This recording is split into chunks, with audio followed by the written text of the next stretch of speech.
ويا قلبي غني كمان وكمان.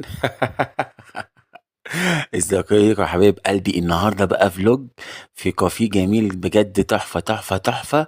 وشوف بقى الفلوج ده للآخر، لأن في نهاية الفلوج شفت حاجة جميلة جدا جدا وأنا نازل، بس سرية بقى. شايفين يا جماعة جمال المكان؟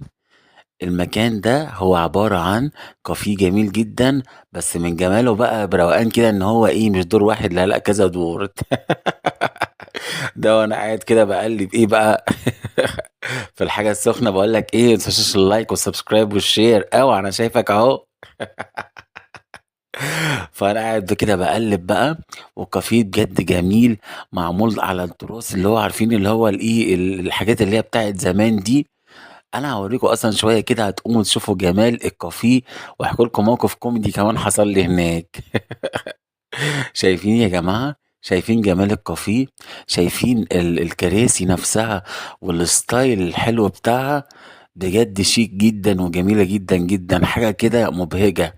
وجماله بقى ان هو دورين، الدور الاولاني والدور التاني. احنا بنقعد في الدور التاني بقى، اللي هو ايه، منها تبقى انت قاعد في كافيه كده، ومنها انت تكون قاعد في ايه، في بلكونه كده. بجد تحفة. فانت تيجي هنا بقى ايه، يعني انت لو شفته كده على يميني كده، شايفين السور دوت؟ السور دوت كده جنب منه ايه، العربيات، وجنب منه ايه، الشارع كده.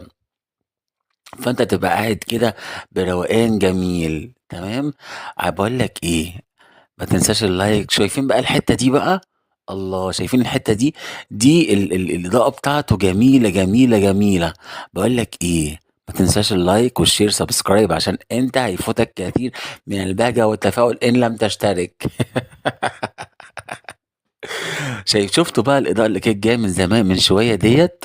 دي بجد جميلة، تحفة تحفة بجد، عجباني. اللي هي موجودة كده على الحيطان، الإضاءة الجميلة ديت. وانت تشوفها، وأصلا الحيطة نفسها شايفين عاملة ازاي.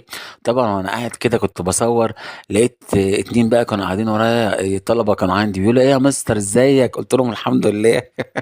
كانوا زي عم يقولوا ايه، هو بيعمل كده ليه؟ بس ايه، مش فاهمين بقى. شايفين يا جماعة جمال المكان؟ شايفين الروعة؟ شايفين الحلاوة؟ شايفين؟ انا مش عارف اتكلم، هو المكان يعبر عن نفسه. وانا بقى هنا ايه، اضحككم. انا كنت ماشي، شايفين البار جميل ازاي وحلو ازاي. انا بقى اضحككم. انا بقى يا جماعة كنت ماشي بقى في الحتة ديت كده. فالمهم وانا ماشي ايه، كنت رايح ان انا انزل من السلم،